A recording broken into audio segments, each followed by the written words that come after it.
امام احمد بن حنبل جو ہے 2 قسم کی حدیثوں کو بیان کرنے سے منع فرماتے تھے.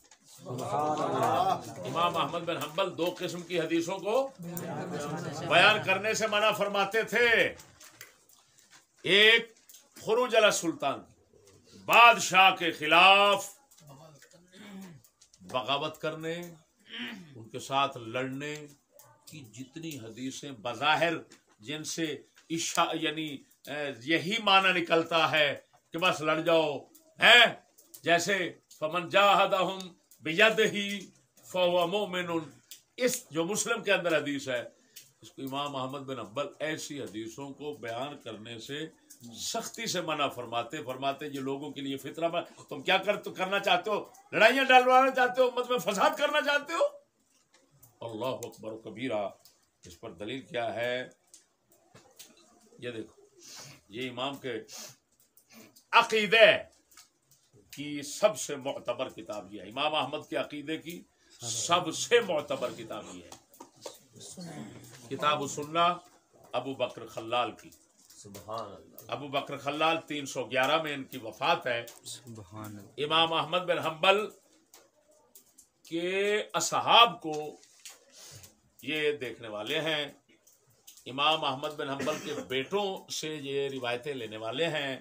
امام احمد بن حنبل کا خود انہوں نے جو ہے وقت نہیں پایا، ان سے سما نہیں کر سکے، ٹھیک ہے، لیکن آپ کے تلامذہ اور اصحاب سے اور شاگردوں سے اور بیٹوں سے، اولاد سے یہ روایتیں لینے والے ہیں. سمجھ آئی کہ نہیں؟ ایک واسطے سے کبھی لیتے ہیں، کبھی 2 واسطوں سے لے لیتے ہیں. سمجھ نہیں آ رہی؟ کبھی 3 واسطوں سے لے لیتے ہیں، لیکن ہے بہرحال قریب. تو یہ محرر مذہب ہے، ان کے جامع مذہب ہے. ہاں جی، امام احمد بن حنبل کا مذہب چاہے عقیدے کا ہو اور چاہے جناب جی ہو کس کا، فقہ کا، فروع کا یا اصول کا، دونوں کو جمع کرنے والے یہ ہیں. اس کتاب کے اندر، کتاب السنہ کے اندر پہلی جلد جو ہے اس کے صفحہ نمبر 103 پر یہ دیکھیں، باب الانکار علی من خرج علی السلطان، بادشاہ کے خلاف جو نکلتا ہے لڑنے کے لیے، سبحان اللہ، اس پر انکار کرنا اور اس کو اس کی اجازت نہ دینا، اس کو غلط قرار دینا. یہ امام احمد یہ عنوان ہے موٹا سا. اس کے تحت کتنی روایتیں ہیں وہ گنی نہیں جاتی. سبحان اللہ. بات نہیں سمجھ رہے؟ کتنی روایتیں ہیں گنی نہیں جاتی. یہ مشہور مسئلہ ہے. اسی وجہ سے وہ مسلم کی روایت جو ابھی جس کا اشارہ کیا، من جاہدہم بیدہ، اس کو امام احمد نے ضعیف قرار دیا اور فرمایا اس کے راوی عبداللہ ابن مسعود ہیں. عبداللہ ابن مسعود کا فرمایا مذہب واضح ہے. کیا کہ وہ فرماتے تھے، عبداللہ ابن مسعود فرماتے تھے بادشاہ ظلم بھی کرے تو صبر کرو. کیا کرو؟ صبر کرو. تو فرمایا ان کا مذہب تو یہ معروف ہے. یہ روایت جو لایا ہے، ایک راوی کا نام لے کر آپ نے اس پر رد کر دیا. حارث بن فضیل ختمی جو ہے، ختمی اس کی وجہ سے رد کر دیا. اور شکر ہے خدا کا آج ہی ناچیز نے اس پر غور کیا تو اس کا محور اور مدار جس پر یہ گھوم رہی ہے حدیث، وہ عبد الرحمن بن مسور بن مخرمہ ہے. اور عبد الرحمن جو ہیں ان کو حافظ نے تقریب میں مقبول لکھا ہے. لہذا ادھر ادھر سے جتنی سندیں ہیں سب کے اندر جب ایک ہی محور اور مدار ہے جو مقبول ہے، اور مقبول اندر مطابقت اس کی ہے ہی نہیں. جب نہیں ہے تو یہ روایت ہی ضعیف بنتی ہے. یا حسن حد درجے کی اگر بناؤ تو حسن بنے گی، لیکن حسن جو ہے مطابعت کے ساتھ ہونا چاہیے اس کو. ہاں جی، اور اگر اس کو حسن لے جاتے ہی کوئی گیا گزرا محدث کہہ بھی دے تو میرے بھائیو اس کے معارض اتنا صحیح حدیثیں ہیں کہ اس کی ہر صورت میں اس کو رد ہی کرنا پڑے گا. اسی وجہ سے امام احمد نے اس کو تسلیم نہیں کیا اور آپ نے صاف فرما دیا کہ یہ کون ہے حارث، یہ کیا لے رہا ہے. یہ تو عبداللہ ابن مسعود کے خلاف چل رہا ہے. عبداللہ ابن مسعود کا مذہب تو یہ ہے, اور آپ نے وہ صحیح روایت حضرت عبداللہ ابن مسعود کی پیش کی. آپ کو پتا ہے مسلم بھی ان کے شاگرد ہیں, اور جناب جی بخاری بھی ان کے شاگرد ہیں. تو ایک مسلم, عجیب بات یہ ہے کہ مسلم منفرد ہے, متفرد ہے اس روایت کے ساتھ. اس کو امام بخاری نے نہیں لیا. اس کا مطلب ہے بخاری نے اس کے اندر امام احمد کا ساتھ دیا, اور وہ سمجھ گئے کہ اس کے اندر یہ علت موجود ہے, لہذا یہ حقدار نہیں ہے بخاری میں ذکر کرنے کی. مسلم پاک نے پتہ نہیں کیوں ذکر کر دیا. ہاں جی, بار صورت اب مطلب یہ ہے کہ امام احمد بن حنبل کا یہ انکار بالکل ثابت ہے, اور صحیح سندوں سے ثابت ہے. کیا آپ کبھی اجازت نہیں دیتے تھے ایسی روایتوں کو پڑھنے کی جو خروج علی سلطان کی.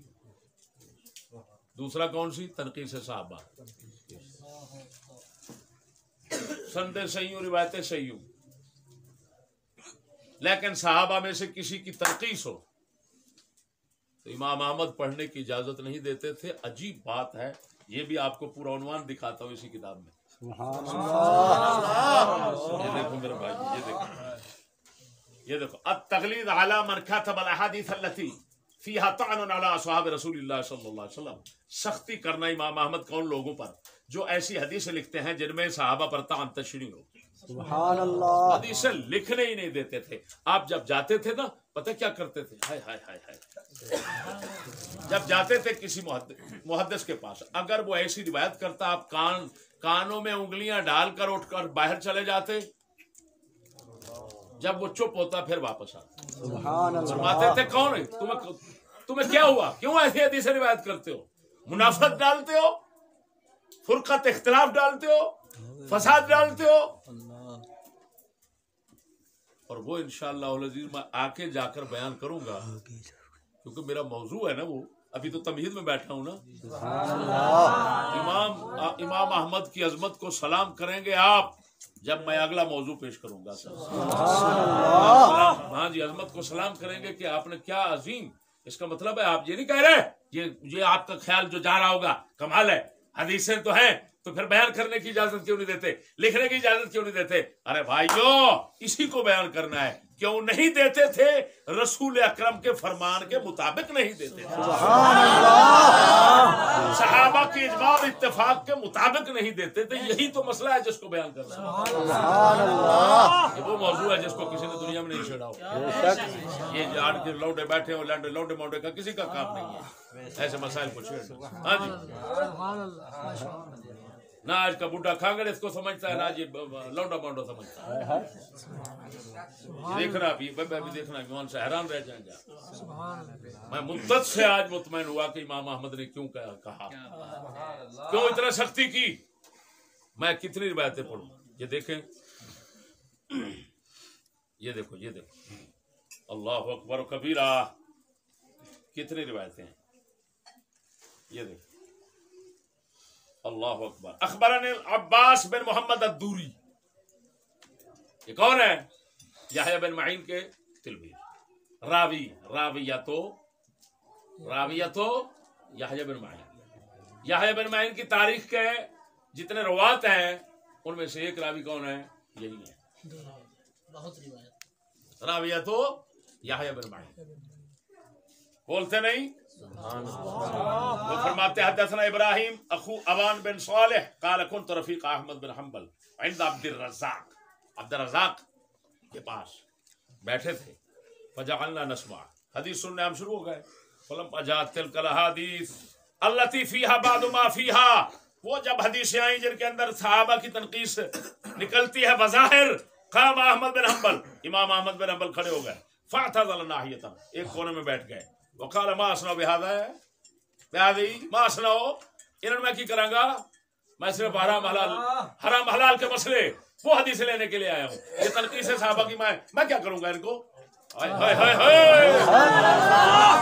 یہ بات میں خصوصاً نقصان اور خبیثوں کے لیے کرنا چاہتا ہوں جو اپنے آپ کو دعویٰ کرتے ہیں کہ ہم غوث پاک جیلانی کے ہاں جی گیلانی ہیں اور غوث پاک کی اولاد میں سے ہیں، اور پھر مردودوں کا کام یہ ہے کہ سارا دن بکواس کرتے ہیں رسول اکرم کے صحابہ کو، اور کبھی وہ حدیث ادھر سے پڑھی کبھی ادھر سے پڑھی کبھی اور سمجھنے نہ پائے امام احمد کی طرح ہائے ہائے ہائے ہائے جس کو میں بیان کروں گا، اور پھر بکواس کرتے ہیں، کبھی کہتے ہیں معاویہ کافر ہے کبھی کچھ ہے۔ اور کمینے تو اگر گیلانی ہے، تو اپنے آپ کو کہتا ہے گیلانی، تجھے شرم نہیں آتی کہ غوث پاک میرا کا امام کون ہے؟ امام احمد بن حنبل ہے۔ تو اس کا مطلب ہے تو اپنے باپ کا نہیں بن سکتا۔ جب تو حضرت معاویہ کے خلاف بولے گا بھوکے گا تو پھر سمجھ لے تو اپنے تو غوث پاک جیلانی کا نہیں، کیوں کہ غوث پاک جیلانی تو امام احمد کے ہیں۔ سبحان اللہ، امام احمد تو صاف فرما رہے ہیں، وہ سننا نہیں چاہتے، وہ سننا نہیں چاہتے وہ حدیث، وہ سننا ہی نہیں۔ ما اسنع بہذہ، اس کو میں کیا کروں گا، میرا کیا کام ہے اس سے؟ اس کا مطلب ہے ائمہ کرام سے بغاوت کرنے والا مردود وہ سمجھتا ہے میرا کام ہے۔ امام احمد سمجھتے ہیں ایسی روایتوں کی طرف کان دھرنا میرا کام ہی نہیں ہے۔ بولو تو صحیح ہے، یہ کیا ہے؟ ما اسنع بہذہ فلما انقطعت تلك الاحاديث فجاء، جب وہ حدیث ختم ہو گئی آئے اور پھر سننا شروع کر دیا۔ بولتے نہیں سبحان اللہ، بولتے نہیں، ذرا بولو بولو بولو اللہ